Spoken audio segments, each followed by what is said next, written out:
Hey everybody, welcome back. We're in the garage today for another cold day of Let's Fix the Tractor. If you remember the last episode, I was fixing the charging system, so the alternator needed to be replaced. I had to replace the fan belt for the alternator, and I also ended up replacing the battery. In doing so, however, I had drained some rad coolant down below the point of where the block heater is, and not realizing that, I wanted to warm the engine up a little bit, so I plugged the block heater in. I could smell something hot, and then I could hear some crackling, and I thought, oh no, there goes the block heater.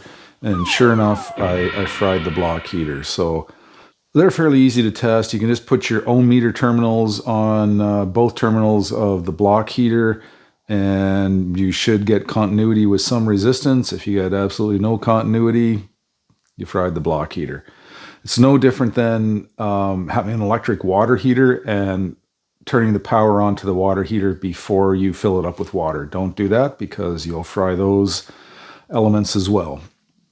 So I was able to order just another standard block heater, and today we're going to see if we can drain some more fluid, and hopefully we can switch out that block heater. In doing so, I'm going to have to take off one of the fuel injector lines, but I don't think I should have to prime the engine after that. It does have three other cylinders, sorry. So I'm not expecting that to be a problem.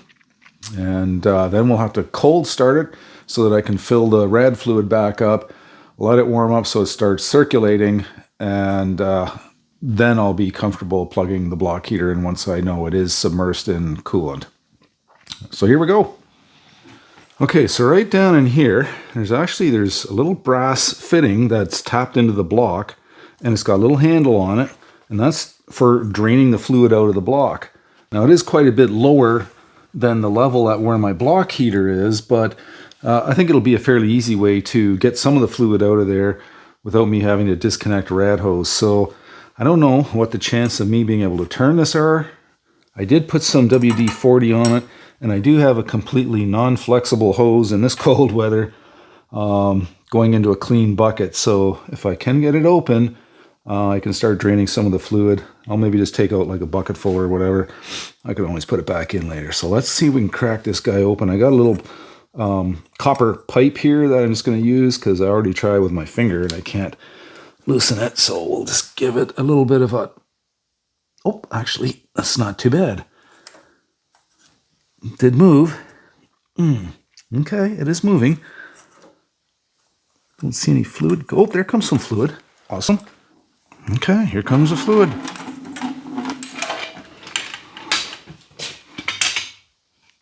There we go. You can see it's starting to dribble out there. Okay, so while that's draining, if I look in here, and here's my block heater here. I got it disconnected, and here is this injector tube that I have to at least loosen off at the top and the bottom, and maybe I can swing it out of the way before I can even hope to get a socket on to turn that off. So I'm going to find a wrench that'll fit on there. I wish I had an open-end wrench, but I don't. Okay, so I got a 3/4 inch wrench on this end, and it doesn't have to come right off. It just has to come out of the way. It just has to be able to swing out of the way.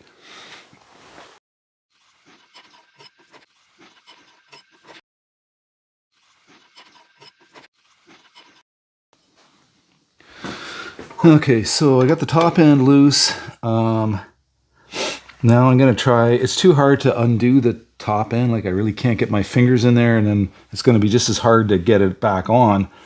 So I'm going to take the bottom end off and then see if I can potentially, except I take it off, it's going to hit here. Now I do have my battery, this is important, I do have my battery disconnected. These old tractors, I like to have a disconnect switch on the negative terminal just so that I don't be arcing things out, or, the wiring in here is so old. I just don't like having the battery live all the time, so it's a good idea to have a disconnect switch, I believe. one way or another, whether this is going to pivot much or not, I don't know. This has to come out of the way. It has to get loose so that the top can come out. So I'm just going to see if I can get this off. There.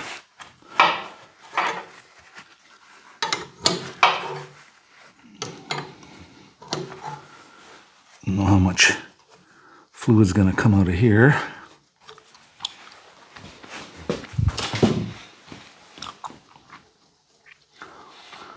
This pump's been leaking anyways, so don't have to worry about pressure in the lines. Just want to make sure. Okay, so that actually, yeah, it does loosen, but it still does not come far enough out of the way. I'm gonna have to get this thing looser or up top here. Just loosening the nut on this injector tube. It's mostly, there we go. I can loosen it with my two fingers, one on top, one below.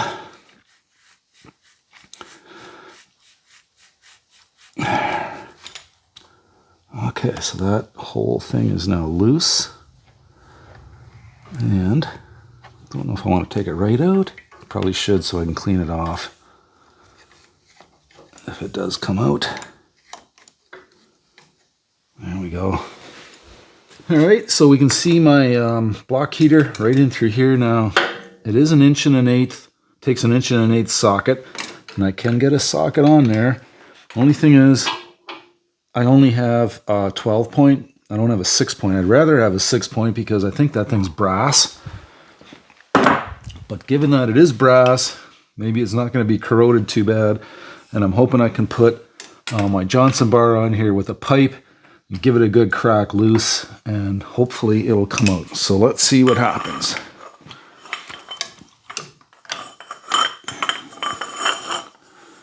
Okay, got my Johnson bar on, good and solid. My extender bar, seemed to go. Doesn't look like I rounded it. Let me grab a ratchet. Okay, my socket on here. I got a ratchet now. My bar on it still. It's still probably fairly snug. It does seem to go. Oh, baby, yeah. Don't need my bar anymore.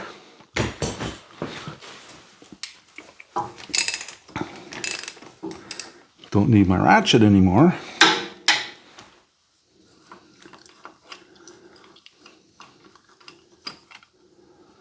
And here, whoops.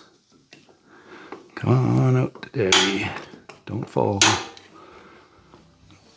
Ah, there she is. An old fried one, and you know what? It even looks exactly the same as the new one I'm going to put in. Okay, so I got the old block heater out. Now this is a new heater, and I can see the element is shorter. Maybe that means it's not going to heat up quite as fast. I don't really know. There's not as much area of heating space, but you know what? Oh, roll. Wrong size. The new one's bigger. All right, so what that means is I got to make another trip down to the parts store. But I think this has been a successful replacement. I'm going to call it successful. Putting it back together, guys, I'm not going to waste your time. It's the reverse of what we just did to take this out. I'm going to run down to the parts store, get another one that fits in the hole, and we'll get this tractor back together and get it running. Thanks a lot for watching, guys. If you like these videos, please like, subscribe, share, you know, all that kind of stuff. It really helps us out a lot, and I look forward to seeing you on the next video here at Canadian Island Life. Come on, boy. Jump down. You can do it. Come on. Hop down. Stay.